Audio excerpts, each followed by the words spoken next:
Good morning. Naghanda na si Uncle.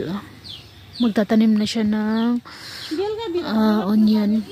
Mga pato, ayan o. Siya dito naglilinis.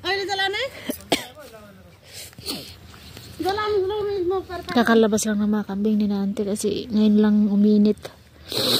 Kaya ngayon lang din nilabas. Ito yung mga pato.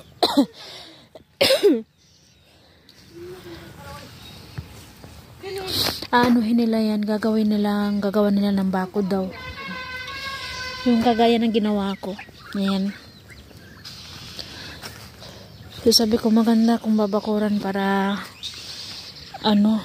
hindi magalaw ng pato or ng manok. Kasi pag may bago ka talaga mga tinatanim dito, pag may manukan at pag may mga manok at mga pato talagang anuhin yan. Check natin ang ating ang laki na naman na ito ng cauliflower pero hindi pa rin siya nagbunga. Wala pa rin siyang bunga. Oh. Ayun o, ang laki-laki na oh.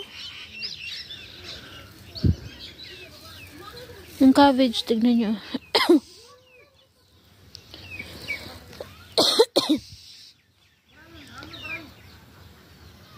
Ang tagal lalagpas na isang buwan na itong lagpas isang buwan na itong nakatanim pero ang tagal yung mamunga, baga.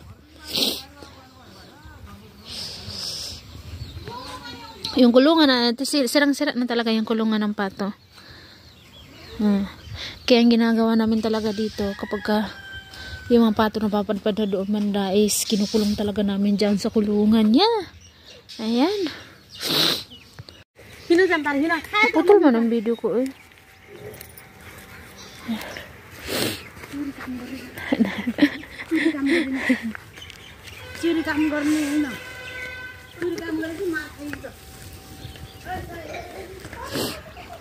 Nag-aantay ako na mapuno yung ating tangke kasi nag-iigib ako, naglalagay ako ng tubig ng tangke.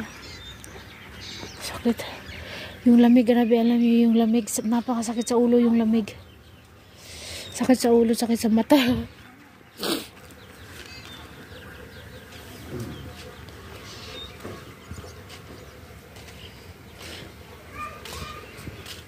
Ang ganda pa rin nag-iisa kong puno ng marigold. Ang ganda-ganda pa rin.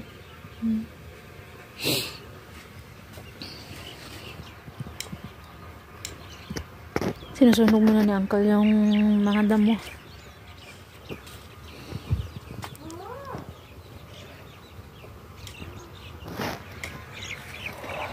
Yung sili din nila Uncle patay na. Wala na. Yung dahon dilaw na po pareho.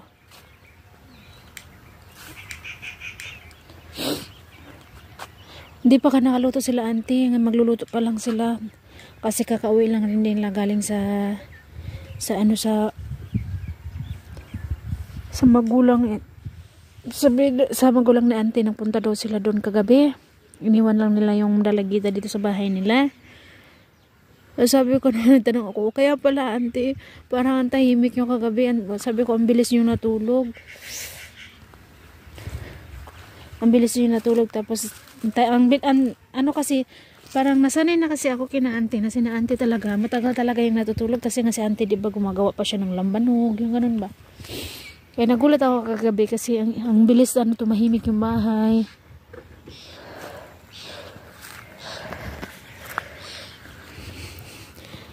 Ayan, tulong-tulong na yun sina auntie.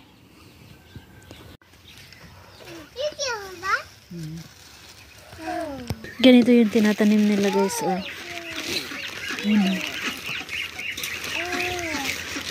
Diba?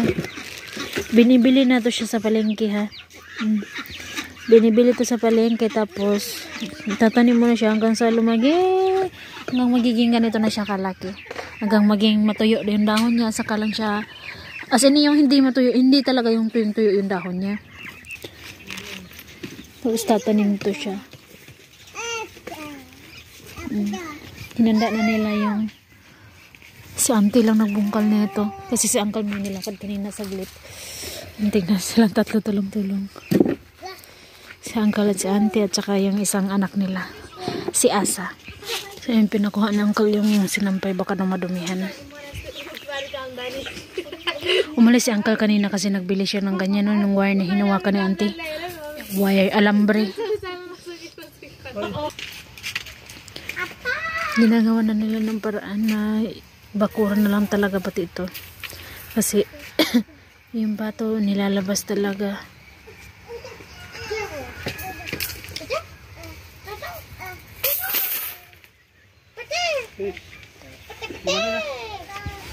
Ito yung anak niya na auntie. Nag-iisa lang to. Ang pangalan to is si Asa. Yung pangalan niya. Yung isa naman yung anak na auntie is yung isang auntie naman anak nila is si Jano and then si Austo.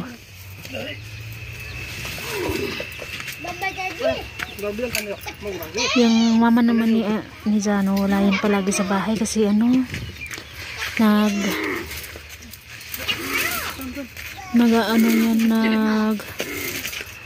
nasa sideline kahit saan. Magtrabahong bukid, pumapasok-pasok yun sa sideline. Ang ganda no. Maganda talaga ang bahay pag nakabakod ng ganito no.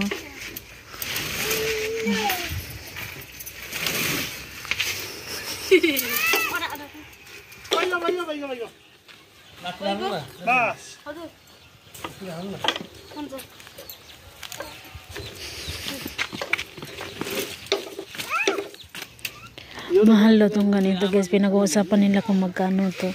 No, ang isang ano daw nito, yung isang roll nito is abot hanggang doon is 10,000 daw.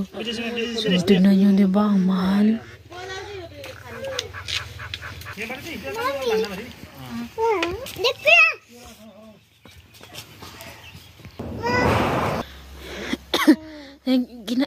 Ginaganyan nila pala guys kasi yun nga may mga yan manok lang nila auntie. Pero yung mga pato napapadpad din kasi talaga dito, hindi maiwasan yung pato pa. Yung pato naman pag kinukulong sa labas kahit anong kulong lalabas pa rin talaga yan kasi sira na yung kulungan nila.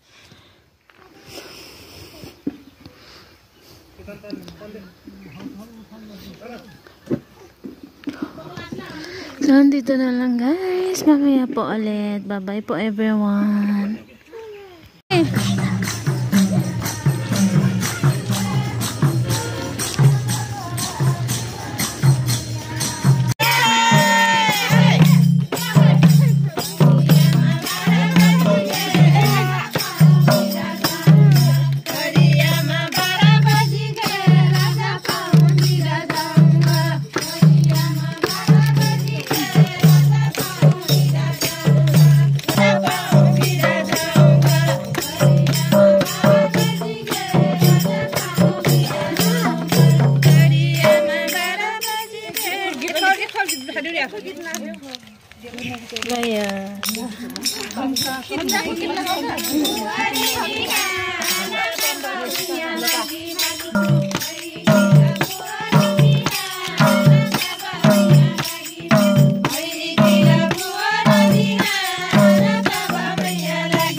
So yun, tignan nyo, nangangaroling.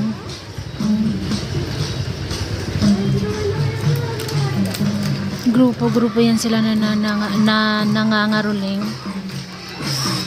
Dito yan sa, nandito ako sa palengke kasi ano, tawag dito inaano ko si RG, pina-check up ko si RG kasi may dapaw na lumalabas sa kanya. Pag umaga naman, hindi naman siya nangangati, pero pag gabi talagang marami yung dapaw na, yung bang dapaw masibugo sa Bisaya yun, yung Makati talaga siya ba, kaya pina-check up ko na.